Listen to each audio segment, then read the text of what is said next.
प्रासंगिकता यानी प्रासंगिकता का समानार्थी आप कह सकते हो महत्व। उसकी हमारे जीवन में क्या उपयोगिता है, हमारे उत्तर भारतीय लोगों के जीवन में क्या उपयोगिता है, उसके बारे में आपको बताना चाहूंगा। ठीक है, सबसे पहली चीज, भारतीय साहित्य पूरे विश्व में सबसे ज्यादा प्रचलित साहित्य और सबसे ज्यादा मान्यता प्राप्त करने वाला साहित्य का मतलब समझ रहे हैं, जो हमारे हिंदी भाषा में लेख लिखे गए उन्होंने पूरे अंतर्राष्ट्रीय स्तर पर ख्याति प्राप्त की। अब अगर कोई कहे कि मैं हिंदी से अछूता रहना चाहता हूँ, अगर कोई अपनी राय रखता है कि इंग्लिश ज़्यादा अच्छी है और कोई भाषा ज़्यादा अच्छी है, मैं हिंदी से कट आउट होना चाहता हूँ, अगर वो व्यक्ति उत्तर भारत में पैदा होता है और हमारे यहाँ के माहौल में रहता है, अगर वो हिंदी को दरकिनार करके हमारे साहित्य को नहीं पढ़ेगा, क्या वो व्यक्ति जीवन में भविष्य में कभी सफल हो सकता है? क्या वो ऐसा सोच सकता है कि मैं दुनिया के महानतम जो हमारे पुरुष हुए जैसे डॉक्टर बी आर अम्बेडकर, उन जैसी शिक्षा है उनसे थोड़े से कम लेवल की शिक्षा भी हासिल कर सकता हूँ? अगर आप अपनी जिस माहौल में पैदा हुए, जिस भाषाई माहौल में पैदा हुए, उसे दरकिनार कर देंगे, क्या आप आगे बढ़ सकते हैं? क्वेश्चन, आप बढ़ सकते हैं या नहीं? ठीक है।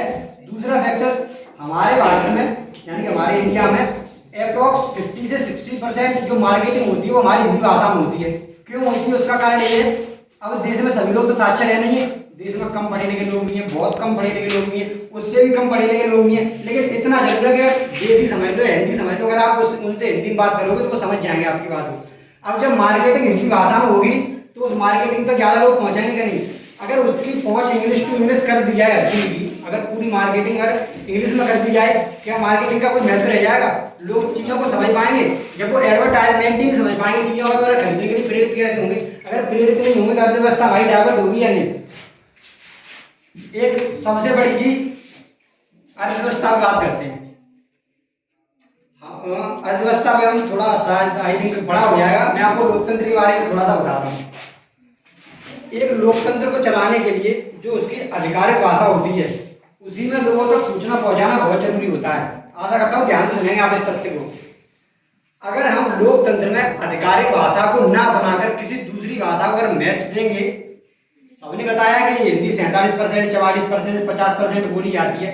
अगर हमें कोई भी आपात की स्थिति में अगर कोई भी सूचना सभी लोगों तक प्रसारित करनी है, मान लीजिए अगर हम सूचना को इंग्लिश भाषा में प्रसारित कर देते हैं, अब भाई जब 50% लोग हिंदी बोलने वाले हैं, अप्रोक्स ज्यादा 20-25% लोग ऐसे होंगे जो प्रॉपर इंग्लिश समझते होंगे, बहुत प्रॉपर फिर भी नहीं कह सकते हम उसे। ठीक है, मान लीजिए आपने कोई सूचना इंग्लिश में प्रसारित कर दी, लोगों के पास पहुंची, अब वो पहुंची कितने लोगों के पास?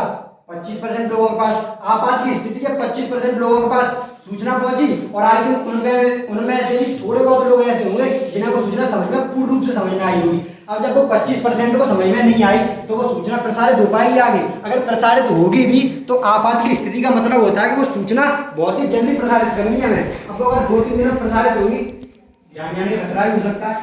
अब किसी भी कोई भी अगर भाषा को आप दूसरी हिंदी को अगर दरकिनार करके किसी अन्य भाषा को महत्व देते हैं, तो कहने का मतलब यही है कि आपात की स्थिति में लोगों की जान भी जा सकती है। मान लीजिए आप भूकंप का उदाहरण ले लीजिए, कहीं भी प्लेट है घूम रही, भूकंप आने वाला है, आपको उसका मतलब संज्ञान देना लोगों का, आपने इंग्लिश में मैसेज फॉरवर्ड कर दिया, भाई गवर्नमेंट ने इंग्लिश में मैसेज फॉरवर्ड किया कि आप पहुंचा दीजिए लोगों तक। मान लीजिए 20% लोग समझ गए उसे, अब वो 20% लोग आपको पता है कितने जिम्मेदार होंगे, 100% लोगों तक अपनी बात को हिंदी में रख देंगे। आम जनता जो हमारे तुम्हारे घर फैमिली वाले होंगे तो कुछ पता ही नहीं चलेगा, देश में चलेगा राज, मतलब क्रैश। एक ये मैं बता रहा हूँ, भाई दीदी ने बोला बढ़िया लगा, मुझे बहुत अच्छा लगा उन्होंने बोला, तो कि उन्होंने कहा जो हिंदी के हमारे शब्द हैं उनके आपको 50 समानार्थी मिल जाएंगे, लेकिन इंग्लिश में अगर कोई शब्द एक है तो वो एक ही है। ऐसा नहीं समानार्थी है उसमें, पर बहुत कम मात्रा में। शब्द ले लेते हैं हम लौपतगामिनी, आई थिंक लौपतगामिनी का समझ रहे होंगे, समझ तो कुछ लोग समझ रहे होंगे, बताओ क्या होगा? मतलब रेलगाड़ी। इंग्लिश में इसके लिए शब्द होता है हमारा ट्रेन। अगर आप किसी अनजान या अननोन व्यक्ति के सामने, मान लीजिए कोई इंग्लिश जानता है लेकिन उसने ट्रेन शब्द नहीं सुना कभी, अगर पढ़ा लिखा नहीं, शायद एक बार के लिए ना पहचान पाए ट्रेन क्या होती है। लेकिन अगर कोई हिंदी का व्यक्ति है, मान लीजिए अगर उसने थोड़ी अच्छी खासी लेवल की पढ़ाई की है, थोड़ी सी, अगर आप उसे लघुपथगामी शब्द बोलेंगे तो वो समझ जाएगा कि लघु का मतलब लोहा होता है यहाँ पर, पथ का मतलब रास्ता होता है, गामी मतलब गमन करने वाला, यानी एक ऐसी चीज, एक ऐसा वाहन जो लोहे के रास्ते पर गमन करता है। तो शायद आई थिंक वो एक बार के लिए समझ जाएगा कि रेलगाड़ी की बात हो रही है। यानी कि अगर साइंटिफिक टेम्परामेंट देखें तो हिंदी भाषा का साइंटिफिक टेम्परामेंट इंग्लिश से ज्यादा है या नहीं? आपसे पूछ रहा हूँ, है या नहीं? अरे जब मैं बता रहा हूँ तो पता होना चाहिए, जब मैंने तुम्हें एग्जाम्पल से बताया तो साइंटिफिक टेम्परामेंट आपको दिख रहा है नहीं यहाँ पे, ठीक है ना? तो थोड़ा और अब देखिए सबसे ज्यादा जो हमारा लिटरेचर लिखा गया, जो मैंने शुरू में बात की थी, पॉइंट लौटेगा आता हूँ।